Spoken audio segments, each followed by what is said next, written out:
안녕하세요. 지난 영상에 이어 합리적인 대출을 이용하는 방법에 대해 알려드리려고 하는데요.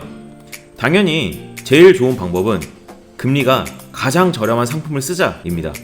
물론 영상을 보시는 모든 분들이 원하시는 금리로만 대출을 진행하시기에는 어려운 부분이 있을 거라고 사전 영상들을 통해서 알려드린 것 같습니다. 하지만 지피지기도 백전백승이라는 말이 있습니다. 각 금융권이 보유하고 있는 상품들의 특성과 정보들을 알고 있어야 나에게 가장 적합한 대출을 이용할 수 있을 거라 생각이 들기에 각 금융권들의 특성들을 말씀을 드리도록 하겠습니다. 우선 대출을 받는 순서를 금융권으로 표현을 드리면 제1금융권, 그 다음 제2금융권, 그 다음 제3금융권의 순서가 되겠습니다.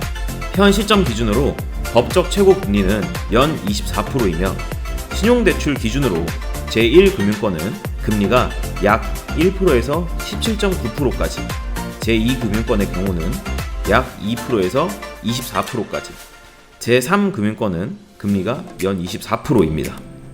신용 등급과 평점에 대비하여 한 달에 고정 지출이 발생되는 부분을 생각하셔서 제일 적합한 금융권을 이용하셔야 합니다. 우선 제1금융권의 신용대출 상품들부터 설명을 드리겠습니다. 일반적인 신용대출, 마이너스 통장대출, 세희망 홀씨대출, 비상금대출, 햇살론 17대출, 중금리 사익돌 대출 등 다양한 상품들이 있습니다. 일반적으로 외국계 은행들이 다른 타 1금융권 은행들에 비해 한도 부분은 크지만 금리 부분은 조금 더 높은 경향이 있다라는 점 추가적으로 설명드리겠습니다. 마이너스 통장 대출은 지난 영상에서도 활용성에 대한 간단한 설명을 드렸는데요. 제 개인적인 생각에는 대출의 상품 중에 최고로 칭하는 상품일 것 같습니다. 대출 한도가 선출이 되면 그 한도 내에서 사용하고 싶은 만큼 한도를 사용하고 중도 상환 수수료도 존재하지 않아 언제든 일부 상환이 가능하며 사용한 금액에 해당하는 만큼만 일할 계산되어 이자가 발생되게 되어 있습니다. 일반 신용대출에서 원금 만기 방식으로 사용하는 대출과 똑같지 않느냐라고 말씀하시는 분들도 계실 텐데요. 5천만원 기준으로 일반 신용대출의 경우 원금 만기 방식으로 대출을 실행하면 5천만원에 해당되는 모든 이자를 매달 지불해야 하지만 마이너스 통장의 경우 5천만원 한도 기준에서 내가 사용한 금액에 대한 이자만 발생된다는 이 차이점이 있습니다. 물론 장점만 가지고 있지는 않습니다. 단점으로는 일반 신용대출에 비해 금리가 1에서 3% 정도 높게 측정이 되고요. 1년 만기 상품으로 매년 재계약이 들어가며 연장하는 시점에 연체 등재 및 다른 추가적인 대출이 과다하게 발생돼서 등급의 변화가 클 경우에 약정 금액의 몇 % 정도는 갚는 조건으로 재계약이 되거나 원리금 방식으로 재계약이 들어갈 수 있습니다. 세희망 홀씨의 상품은 연봉이 4,500 미만인 등급이 조금 낮으신 분들 4에서 6등급 정도에 해당되시는 분들을 대상으로 진행할 수 있는 1금융권 상품입니다.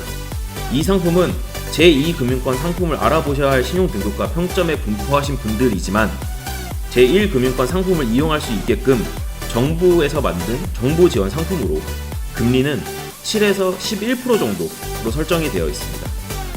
이 상품을 이용하실 때에는 금리는 조금 높을 수 있지만 1금융권 상품을 이용하고 싶으신 분들, 추후 등급 관리 및 2금융 대출 한도를 살려두고 싶으신 분들에게 추천드립니다.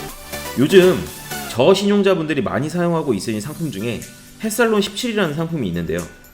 햇살론 17도 정보지원 상품으로 보증재단의 보증서를 발급받아서 진행하게 되는 상품입니다.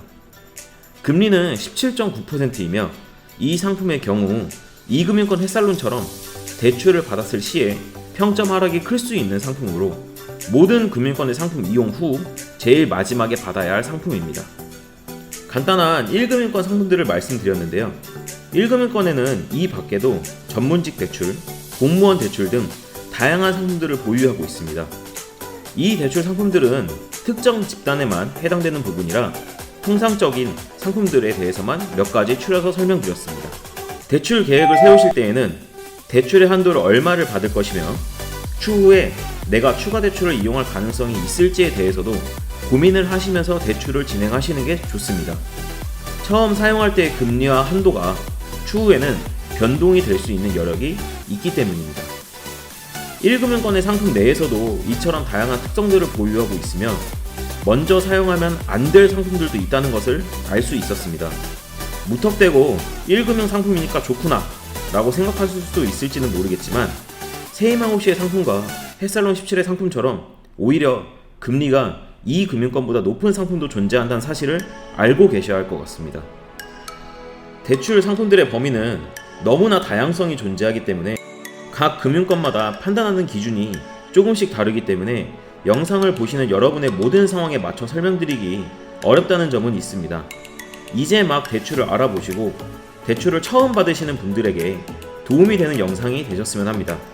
지금 나의 상황이 궁금하시고 어떻게 풀어나가야 할지 모르시는 분들은 저희 카카오톡 오픈 채팅방 대출의 신 검색하셔서 들어오시면 제가 1대1로 상담 도와드리도록 하겠습니다.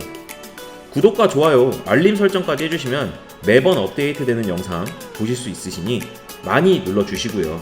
간단한 상담은 댓글로도 가능하시니 궁금하신 사항 남겨주시면 되겠습니다. 감사합니다.